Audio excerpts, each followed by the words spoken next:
In the circuit shown below, the value of voltage at point P is 12 volts.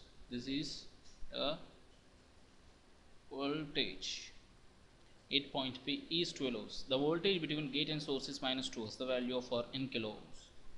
See, this is the n type of MOSFET. Means we know that when we are looking from the gate, the input impedance of the MOSFET is infinite. So Ig equals to 0.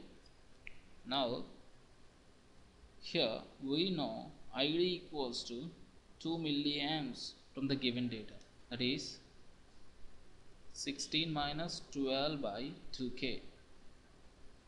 We got Id equals to 2 milliamps. Now Vg equals to Vgs plus IDRs.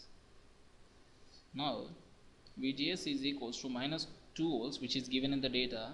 So Id equals to 2 milliamps, Rs equals to 4. So this is Vg equals to 6 volts. Now 6 volts, 16 into 42 divided by 42 plus R. So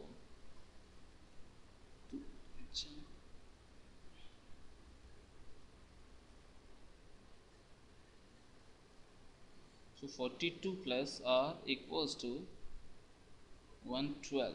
So R equals to 112 minus 42. So it is equals to 70 kilo ohms. Hence option D is correct. Is when an input voltage Vi of the form shown is applied to the circuit given below, the output voltage is of the form. Here this is A, this is K. The diode is going to be in the conducting mode as long as Vk less than Va.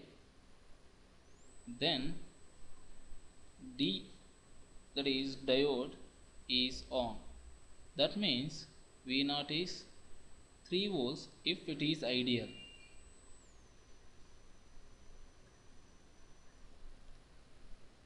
But if it is practical, V0 is 2.3 volts if it is practical. So if the diode is not there, even means if the battery 3 volts battery is not there, then the waveform we will get is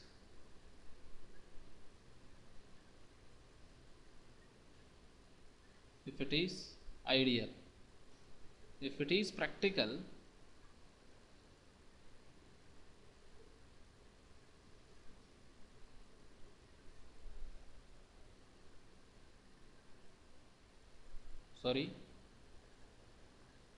if the diode is ideal, we will get the waveform like this. This is for ideal waveform. But if it is a practical one, so if you find out the output waveform for this circuit, you will get both option B if it is ideal, option C if it is practical. Hence option C should be considered because both are given. So option C is right. The frequency modulated signal, if m of t has a PDF, then the RMS frequency deviation is, here from the above equation, delta theta is nothing but k minus infinite to t m of tau d tau. So we want frequency deviation, that is delta of omega, that is the differentiation of delta t theta, which is equals to k m of t. So delta f equals to k by 2 pi m of t. Here delta f RMS equals to k by 2 pi. The RMS value of m of t, that is whose PDF is fm of m, is 2, which is nothing but k by pi, which is option D is correct. Question is, a PCM system uses a uniform quantizer which has a range minus V to plus V, and it is followed by a 7-bit binary encoder. A zero main signal applied to the quantizer extends over its entire range as a uniform probability density. The ratio of the signal power to the quantization noise power at the output of the quantizer is. We know for a PCM, signal to noise ratio at the output of the quantizer is 1.76 plus 6.02 n dB. N equals to 7 means SN naught, that is signal to noise ratio, 1.76 plus approximately 42, that is approximately, this is equals to 44. So as per the options, the nearest answer is C, hence option C is correct. Is consider an amplitude modulated signal if PS denotes the power in any one of the sideband, PT denotes the total power of the AM signal. For AC equals to 2 AM, which one of the following is true? See, Cm of t, if we expand this equation, we will get AC cos omega Ct, that is AM cos omega Mt cos omega Ct. So AC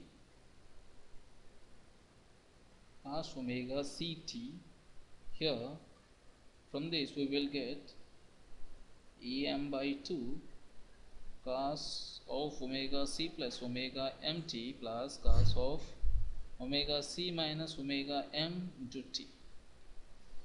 PS is nothing but Am by 2 by root 2 whole square, which is equals to Am square by 8. Now the carrier power PC equals to 2Am square by 2, that is 4Am square by 2, that is 2Am square. Am square equals to 8PC. So total PT equals to carrier power plus PS, that is 2 sideband powers. So here from this carrier power equals to 16 PS. So total goes to 18 PS, which is option D is correct. Here RC is 2K. Here GM is alpha by RE. Alpha is beta by beta plus 1. Here after getting the gain, V0 is nothing but V0 peak to peak is 2 of ICQ R. Here ICQ is nothing but GM into VT. So here R is nothing but RC. So after substituting all these derivations, means whatever the values we have, we are going to get V input peak to peak swing is 80 millivolts. Here options are 40 millivolts, 60 millivolts, 80 millivolts, 100 millivolts. Hence option C is correct. Here the question is, the input Vi to the circuit shown in figure below is a square wave of amplitude plus or minus 1 volt and the frequency is 100 radians per second. Here this is the circuit is connected in inverting configuration, that is the gain of the amplifier is, suppose I am representing a gain with A, 1 by j omega C by R, that is 1 kilo ohm. Here the magnitude of the gain is the magnitude of this, that is 1 by 100 into 10 power minus 6 divided by 10 power 3, which is equals to 10 power 6 divided by 10 power 5, which is equals to 10. Gain is 10. Hence the output peak to peak amplitude varies plus 10 to minus 10. Hence the peak amplitude of the output voltage is going to be 10 volts. See, Option C is correct.